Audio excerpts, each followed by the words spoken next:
Dr. Jekyll was quite at ease.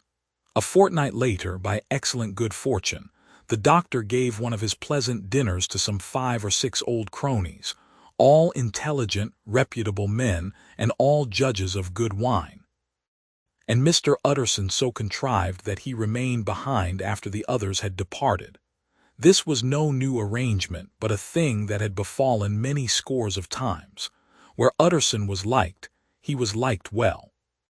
Hosts loved to detain the dry lawyer, when the light-hearted and loose-tongued had already their foot on the threshold. They liked to sit a while in his unobtrusive company, practicing for solitude, sobering their minds in the man's rich silence after the expense and strain of gaiety. To this rule Dr. Jekyll was no exception, and as he now sat on the opposite side of the fire, a large, well-made, smooth-faced man of 50, with something of a slyish cast perhaps, but every mark of capacity and kindness, you could see by his looks that he cherished for Mr. Utterson a sincere and warm affection. "I have been wanting to speak to you, Jekyll," began the latter. "You know that will of yours." A close observer might have gathered that the topic was distasteful, but the doctor carried it off gaily. "My poor Utterson," said he, "you are unfortunate in such a client. I never saw a man so distressed as you were by my will, unless it were that hide-bound pedant Lanyon at what he called my scientific heresies. Oh, I know he's a good fellow, you needn't frown, an excellent fellow, and I always mean to see more of him, but a hide-bound pedant for all that, an ignorant, blatant pedant. I was never more disappointed in any man than Lanyon. You know I never approved of it," pursued Utterson, ruthlessly disregarding the fresh topic.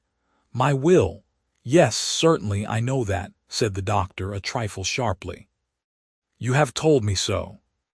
"Well, I tell you so again," continued the lawyer. "I have been learning something of young Hyde." The large, handsome face of Dr. Jekyll grew pale to the very lips, and there came a blackness about his eyes. "I do not care to hear more," said he. "This is a matter I thought we had agreed to drop." "What I heard was abominable," said Utterson. "It can make no change. You do not understand my position," returned the doctor with a certain incoherency of manner. "I am painfully situated, Utterson. My position is a very strange one. It is one of those affairs that cannot be mended by talking." "Jekyll," said Utterson, "you know me. I am a man to be trusted. Make a clean breast of this in confidence, and I make no doubt I can get you out of it." "My good Utterson," said the doctor, "this is very good of you, this is downright good of you, and I cannot find words to thank you in. I believe you fully. I would trust you before any man alive, aye, before myself if I could make the choice. But indeed it isn't what you fancy. It is not as bad as that. And just to put your good heart at rest, I will tell you one thing. The moment I choose I can be rid of Mr. Hyde. I give you my hand upon that, and I thank you again and again. And I will just add one little word, Utterson, that I'm sure you'll take in good part. This is a private matter, and I beg of you to let it sleep." Utterson reflected a little, looking in the fire. "I have no doubt you are perfectly right," he said at last, getting to his feet. "Well, but since we have touched upon this business, and for the last time I hope," continued the doctor, "there is one point I should like you to understand. I have really a very great interest in poor Hyde. I know you have seen him, he told me so, and I fear he was rude. But I do sincerely take a very great interest in that young man. And if I am taken away, Utterson, I wish you to promise me that you will bear with him and get his rights for him.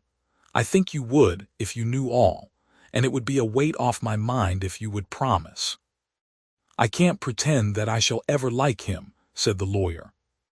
"I don't ask that," pleaded Jekyll, laying his hand upon the other's arm. "I only ask for justice. I only ask you to help him for my sake when I am no longer here." Utterson heaved an irrepressible sigh. "Well," said he, "I promise."